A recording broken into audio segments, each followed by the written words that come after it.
Hello, everybody. Hi.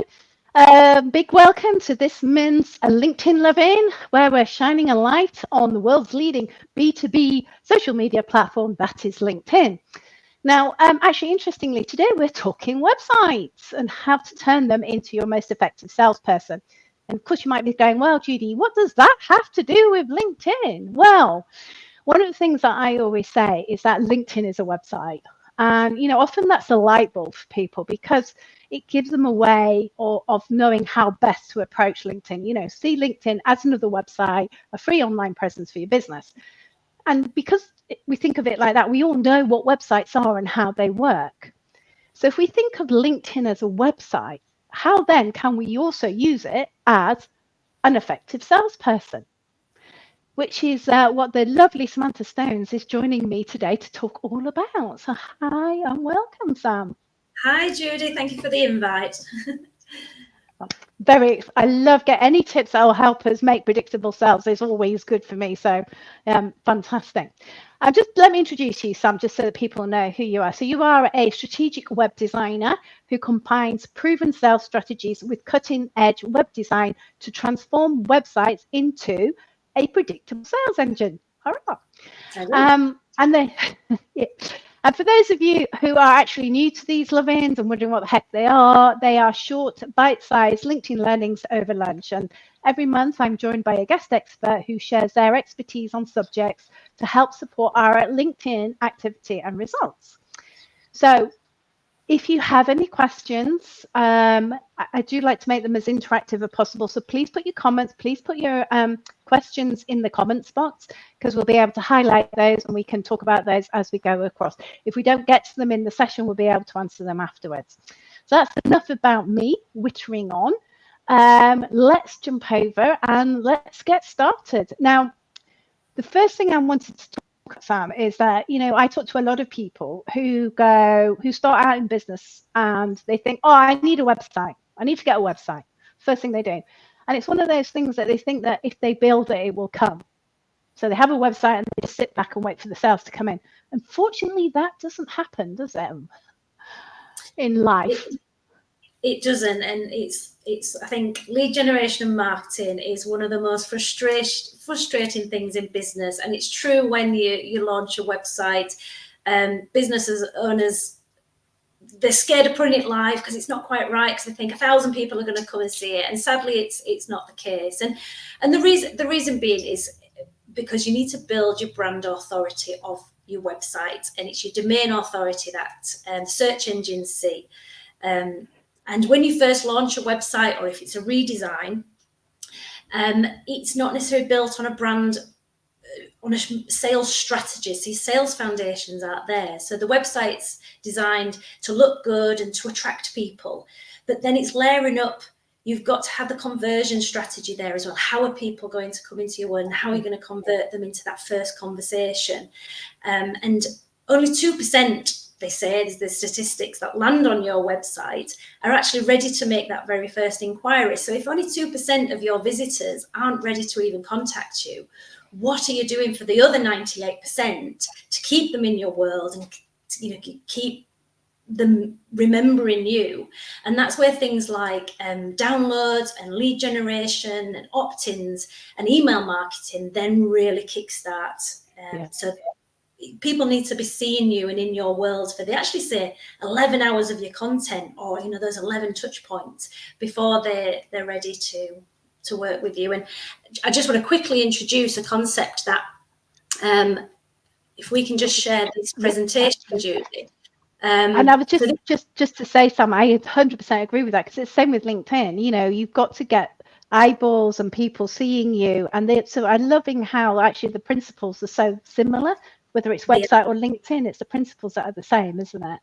Yeah, and absolutely. And when people follow social media gurus, so whether their platform of choice is YouTube, LinkedIn, like yourself, Judy, Instagram, you see the surface and you follow them on social media, but what you're not seeing is behind the scenes, they're just driving people to their websites, to their landing pages, to their email lists.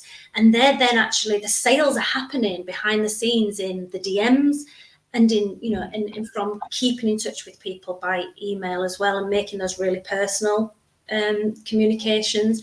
So it doesn't just all happen in the content creation or social media. That's just the start. So with LinkedIn, creating that great content to drive people to your website and onto your email marketing lists. So I just wanted to quickly share a concept to help us understand this. And this is Google's search quality guidelines. It used to be just called EAT, quite appropriate for our lunchtime LinkedIn loving. And this is expertise, experience, authority, and trust. And it used to be just expertise, authority, trust, and they added the experience in there.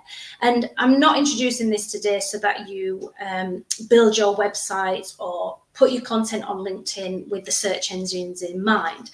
But what they are experts in is putting the right content in front of people who go onto the search engines to search for the keywords or phrases or answers to their problems. Google's in the business of putting the right content in front of the right search term, and they know us inside out. Their first party data on how we consume content and what makes us buy is second to none. So what we can learn from that is on our website and on LinkedIn. In order to build sales, you need to be showcasing your expertise. You need to be showcasing your experience, your authority and trust in content, and it needs to keep evolving. So your website isn't launched and done. You need to keep adding that content. Case studies is fantastic for this. Reviews, making sure you're collecting reviews from your clients. And we're all in the business of trust. That's one thing that across the board, prospects need to trust us before they do buy. So we can learn from what Google, the importance Google puts on. It's applying those same principles to your website and to LinkedIn, which is absolutely what we should be doing. Be an expert, be seen as a thought leader. I was talking to somebody about this today, that you need to be seen as an expert. And what I love about LinkedIn, sorry to interrupt you because I know, but LinkedIn is all about building that audience, and you can become your own little influencer on LinkedIn, because you can build an audience by what you post, about all your articles and the content, your newsletter, doing LinkedIn lives like this. These are all brilliant ways of building your authority and hopefully trust as well, and demonstrating expertise. No, absolutely. And I think you showcase that and have done that exceptionally well, Judy, because I think I remember telling you it was 5 years ago when I first joined BNI. Someone mentioned, the LinkedIn lady, Judy Parsons. You were so known for what your message is and how you help people, that I heard about you and came into your world through that recommendation. And before we ever spoke and met in person, it was quite a running joke, wasn't it, that we'd been in touch online for so long, and years later finally met in person. And you only live down the road from me. Yeah, absolutely. So, you get known in your circles, and it doesn't need to be a global circle. It doesn't need to be extensive. I'll come onto this when we talk about kind of offer and messaging, but how many people do you really need to be in front of to get the inquiries you need, to get the sales that you want, to reach your capacity and what your monthly goals are? We're not wanting viral content. We're wanting the right quality people in our world, and our circles don't need to be extensive. Absolutely spot on. I love that. I attended last week the UK's first LinkedIn conference, and I'm going to be doing a little LinkedIn live with some of the people who were there. And that was the one thing that was overriding through all the presentations, is that we should be focused, we should be targeted. We don't need masses. You do not need masses of leads. Think about how many clients you actually want to work with, and more often than not, people don't need hundreds and thousands of leads, because we couldn't cope with it. They want the right quality leads. So yeah, absolutely. And I think that's why for years now people have said about niching down into your target audience, and whether it is a specific industry or client that you work with. But I also look at as niching down as being your specialism.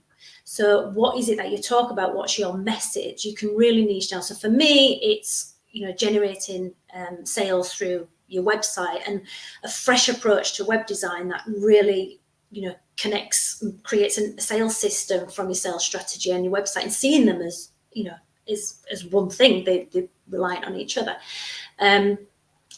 When you follow people for a while, you'll see I'm thinking like experts that are on YouTube and get interviewed on podcasts. If you watch them being interviewed multiple times, their message stays absolutely on point. They repeat them. They must get fed up of repeating themselves, but they understand with their message about their specialism and what expertise they bring, not necessarily niching down in who they speak to. But this is where you can get really targeted with your message, your offer, and what it is you get known for, like you have with LinkedIn. If it's not worth knowing about LinkedIn, Judy, do you know it? Lovely, that's fantastic. So did you need to move on? Sorry, because are we talking about? Yeah, shall we just flick through quickly the key areas of the sales strategy? I'll just flick through these quickly, and then we're only going to be talking about 2 specific areas of the sales strategy today, because we do only have the 30 minutes. But so your message and offer, which we've touched on already. So this is rebuilding your sales strategy for predictable sales. So message and offer is number 1, and it's something that will take a while to build. Number 2 is your prospecting and your lead generation. So for purposes today, we're focusing on LinkedIn, but it's really knowing where your target market is and not spreading yourself too thin. You don't need to be on every platform. You don't need to be at every network event. You need to know where your audience is and how you're going to target them. Closing the sale then. Some people are amazing at getting inquiries through the door, but they're losing sales in the sales process. So your sales strategy has to have a refined process that you can systemize as much as possible so that it's scalable. Delivery with excellence. Now, we're not focusing on this today, but it's one of my favorite parts, because I think when you look at your sales strategy, delivery with excellence can be overlooked, and it's so vital for those 5-star reviews that we want to get, for those success stories. Really looking at how can you tweak every bit of improvement out of your delivery. Oh, wrong way. We've then got your retention and revenue. So in maximizing your customer lifetime value in your sales strategy, not always chasing new leads, but how can you work with customers for longer, offer them new products and services. Reputation and referrals. This is a second area that we're going to focus on today, because this is something you can use LinkedIn really, really well for. LinkedIn I see it as it's a network platform, and this is where you can get referrals from and build your reputation. And then the final part in your sales strategy is your data and reporting. So really knowing where your clients are coming from, what activity is bringing you in the most rewards, and where are you spending effort that isn't driving any traffic to your website or driving any sales. So with LinkedIn, looking at your analytics to see, is any of your activity on LinkedIn actually driving in inquiries and sales, or is it all coming from like organic search engines? So understanding your numbers is really important. And I know that's a really key area for you, and you talk about a lot. And we did mention that there is something called an insight tag on LinkedIn that actually can help you track what's happening from LinkedIn over to your website. I think, which hopefully we'll be doing a session on that, all being well, because I think that'll be really useful for people. Yeah, we can do a follow-up session on that, because that gives you information from people who visited your website from LinkedIn, the demographics, what industry are they in, what position do they hold, and then if you ever want to do LinkedIn ads in future, it gives you that demographics to target then in advertising. And the one thing that why I say data is important, or knowing your numbers, is because if you've already got 300 people visiting your website on a monthly basis, and you can see this data, for example, in your LinkedIn, if you're getting over 100 profile views on a weekly basis on LinkedIn, are you actually already getting in front of enough people, but you're not converting them? So it can shift that focus from, well, actually my activity is great because I'm getting the eyeballs, but I need to be looking at my sales strategy from point of view of conversion now. I need to be getting more people on the phone into a conversation. I need to get more people converting. So is it, again, it's usually a message and offer that isn't converting people. So perfect. We'll had one this, absolutely spot on, because I was talking to someone this morning, that's our exact problem. They're getting plenty of eyeballs, but they're not actually then able to get those people into a conversation, because their message and offer, they're basically trying to sell without actually putting out what's in it for me. But I'm taking over what you're going to talk about with message and offer. So. No, and it's glad that you've had that conversation, because I think it comes up time and again. And when I start working with a lot of my clients, sit down and we have a discovery session and find out what's really bothering them. And we always go back to, okay, let's start finding out, what is your offer? What is the problem you're solving? How can you solve that problem better than anybody else? And what's your differentiating factor? And this is what we want to get across on your website, and equally important on LinkedIn. So using the space you have in your headlines, in your about me, in your company page profile, focus first of all on problem, the solution you offer. And if this is something that you've not really done before, and if you are new to business, this needs to come with time, because the best source for understanding and fine-tuning your message and offer is speaking to either your existing clients or using the content that you're posting on LinkedIn to help you refine that offer. So brainstorm, have a piece of A4 paper, line down the middle, list all the problems that your ideal audience have. So instead of starting with kind of an avatar or a particular person you want to help, move away from that model and focus on all the problems that you can solve with your service. And then for all that list of problems, match up, well, what's the transformation and solution that you offer to help people overcome that problem? And if you work with somebody, your service takes somebody from A to B, write down all the transformations, all those steps that somebody takes to get from where they are now to where they want to be. What is it that they want? What's that goal that they want? And write down all the transformations and start talking about the problems in your content on LinkedIn. And then which problems are getting a response? Which people where are you getting the engagement? Because then you're tapping into the real problems. And every discovery call you have, or if you have a consultation, use that opportunity to kind of really listen to the problems people are saying they have, and kind of dig deeper in that. Or go back and, if you've got some great relationships with past clients, get your sales teams involved in this. If you are a bigger organization, you've got sales teams that are on the phone and they're on the front line. They need to be dictating to content creators and the marketing team, what are the FAQs that you get asked regularly? What are people coming on the phone wanting you to solve? So your message and offer needs to be built around the problems and the solutions that you can give them, different to anyone else. That's where you start looking at your USPs then, and how you differentiate yourself from other people in the market. And if we think about Google's EAT and that expertise and that experience, that's where this message and offer really comes into play. You've got how are you the person to solve that problem? What experience have you got? Who have you solved this problem before? And that's where you can start showcasing your customer success stories of how you've taken somebody from A to B and overcome the obstacles that they're facing. And you've done that before, and this is how you can do it for future clients. And in your message and offer as well, the one last tip I want to leave is being very speak to one person.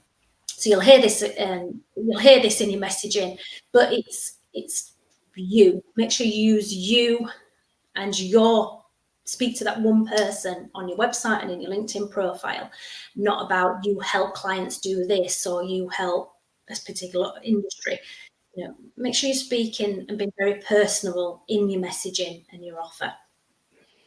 Love that. Absolutely spot on, because that's exactly what we should be on LinkedIn as well. And the I think this, what I like about this is that, because I often tell people your LinkedIn profile and your LinkedIn company page isn't about recreating the wheel and having something different. It's about making sure that it's the same, and I've forgotten what the word is now, but but you know, that it matches and mirrors, and it shouldn't matter whether people go LinkedIn or website, they're going to get that same message and an offer. Obviously you don't have as much space on LinkedIn, so sometimes it's just taking elements of what you've got on your website, because you can expand on it more, I guess, there. But certainly it is making sure that it doesn't matter where they go. Yeah. And to help improve, we're obviously wanting to really focus on predictable sales. So it's building out a system here, and that is scalable, that'll help us build predictable sales. So looking at packaging the value. So when it comes to creating your offer, even though we're service providers and we may work with people on a consultancy, or for myself, I build websites, I also help people with a sales strategy. I've packaged that together into all the things that I know they need, and you package that up then into a really irresistible offer. At, you know, at a price point then, and the more value you can present in that offer, you know, the higher the price point, and that's when you stop having you're overcoming objections then on price, because you're really showcasing the value that your offer brings. So that's where the offer starts coming into it, about packaging your offer together. And you can be creating free assets, like a free downloadable PDF checklist that's going to help get somebody from where they are now to the point of working with you. So all the advice and expertise that you have, how can you package that together in resources that you can have downloadable on your website? And that is a really great way to get from people from LinkedIn to your website, onto your email list. And you can then build and nurture that relationship. So so packaging your offers into resources that are really going to help people overcome small problems will get you known as, you know, an expert and an authority that they can trust. Yeah, spot on. Absolutely, totally agree with that. Is it worth just quickly showing the examples of a good headline versus a not so good headline when it comes to message and offer? Yeah, I think because clarity is key. I think that'll help people even further see how they can update this on LinkedIn. And every headline. Yeah, sorry, Sam. I was just going to say, I use this example when I'm training to demonstrate the power of a headline. And I would say to people, you know, do you, for those of you who know this person, that's a different thing. But if you didn't know who this person was, would you know what they do? What's their message? What's their offer? And then I bring this up and I say, would you know what they do now and what their message and offer is? So there's there's a real difference, isn't there, between the two, and making sure that that's clear. How you help, what you do, and how you do it. Yeah, it's definitely having that clarity. And what's the quote I had from Einstein? Let me put this back on for you. Yeah. Yeah, you can't explain it simply, you don't understand it well enough. So again, this is I wanted to just use this quote, and I must admit, online it's been famous people quotes now. You do wonder whether they genuinely said it, because there's disputing evidence out there that says yes they did or no they didn't, but I'm pinching it for this because it was perfect. So with your messaging and offer, being able to really explain simply, someone should be able to land on your LinkedIn profile and know, what do you do for me and how do you make it happen? And, you know, being really clear. Ask somebody to go view your profile or your website who doesn't really know what you do, and use it as an exercise for feedback. That's a really good way of knowing, are you really hitting home what problem you solve and how you do it. So and it's so important because it underpins everything.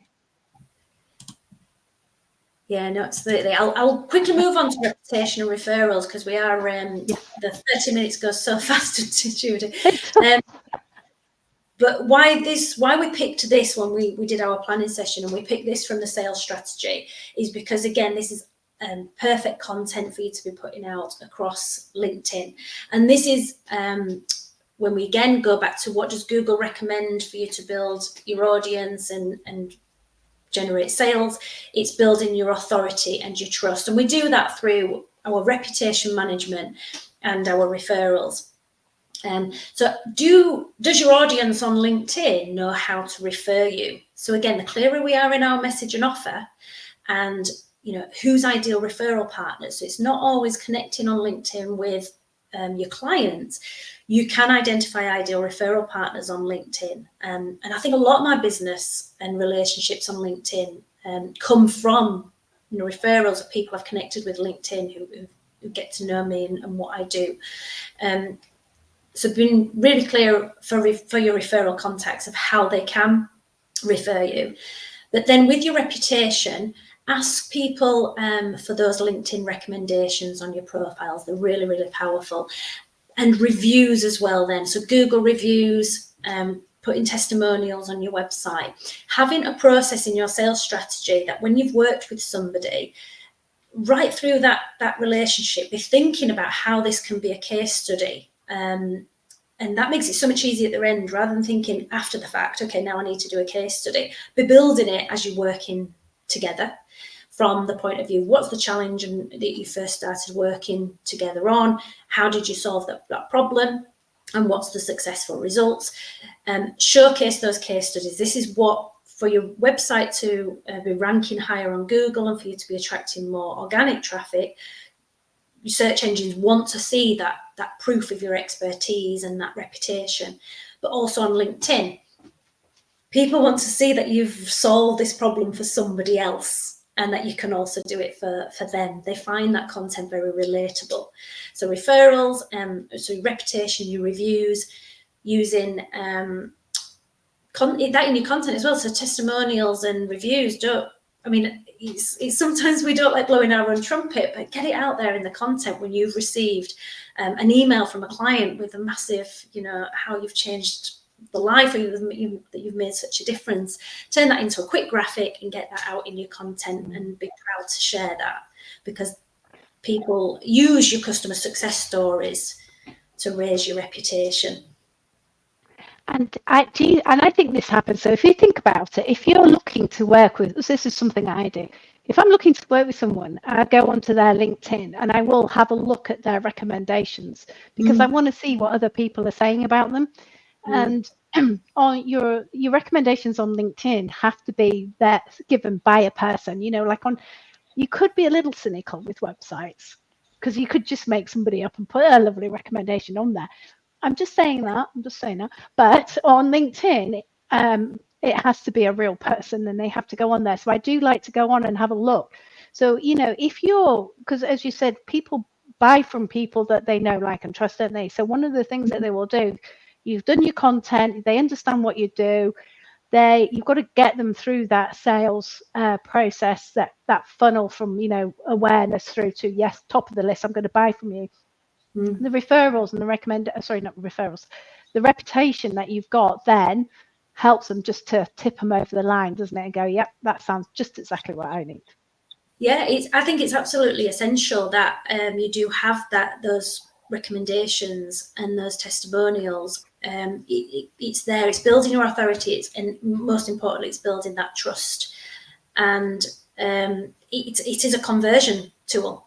It converts people from inquiry. If you were looking at 3 different consultants to work with, for example, and 2 of them didn't have any reviews, but the third one has 10 5-star reviews, or is really highly recommended by people as well that you're connected with and trust on LinkedIn, then who are you going to pick? So it narrows it down. Then it narrows it down to help convert inquiries.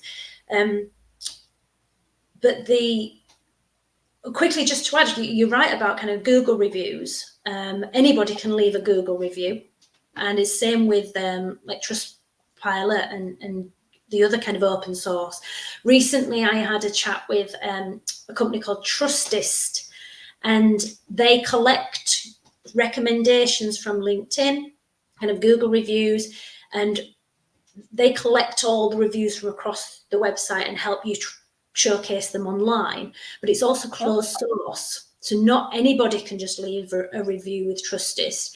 You've got to have been kind of a genuine client, and you can send them a link. And in the comments after the live, I'll put a link to Trustist, because I was really impressed with their software and how they collect reviews together. But I really loved that they pulled recommendations from LinkedIn as well, so you could show on your website. That would be fantastic if you could share the link to that, because I think that's something, the reputation and referrals. I mean, I know we're on the half hour now, but the referral strategy is, I think, I myself feel that it's somewhere I let myself down. So how do you get more referrals? It's simply just by having a strategy in place to ask people if they can refer you, I guess. Yeah, I think unless you go to BNI comes to mind, for example, where it is that real referral organisation where you go every week and you say, I want referrals to these people. That's, of course, a referral strategy, but a lot of businesses fall down by not having a set process for referrals. And if you received one referral from everybody that you worked with, and you ask for those at different points, this is where you're not constantly chasing new leads all the time. You maximizing the potential that you've already got from your existing audience, and it's exponential growth then, because you're not just getting leads in from one source, you're getting highly recommended referrals in from your trusted clients who've already worked with you and love you. And don't you find, Judy, as well, that when you receive a referral from somebody, especially if they've worked with you, it's almost 100% conversion, because it's coming with such a recommendation from someone who's already trusted you, to somebody who you're having to spend that time and effort building that trust and authority with, because they've met you cold, they've just come across you cold. It could take months before that it turns into a working partnership, where with a referral, it's usually a quick conversation. Once your messaging's on point and they can see the value you bring, it's a very quick closing of the sale. It speeds up the process. It's 100% speeds up the process. So can you believe we've run out of time? Well, run out of time. I'm just going to take that off. So I just want to say a big thank you, Samantha, for that. Fabulous. It's such a huge topic, and I know we've only kind of scratched the surface. So if anybody does have any questions, please put them in there. Owen did mention that, of course, the number of leads you want does depend on your business type. I 100% get that, Owen. But the majority of people don't need hundreds and hundreds, really. Clients. They need to know how many clients they need a month and how many leads they then need to make sure they convert those into clients. And usually it's not masses. So, but thank you so much again, Samantha. Sam, that was your Sunday name, isn't it? But thank you so much indeed. And I'll see everybody again on the next LinkedIn Lovin' next month. So bye for now. See you later. Bye.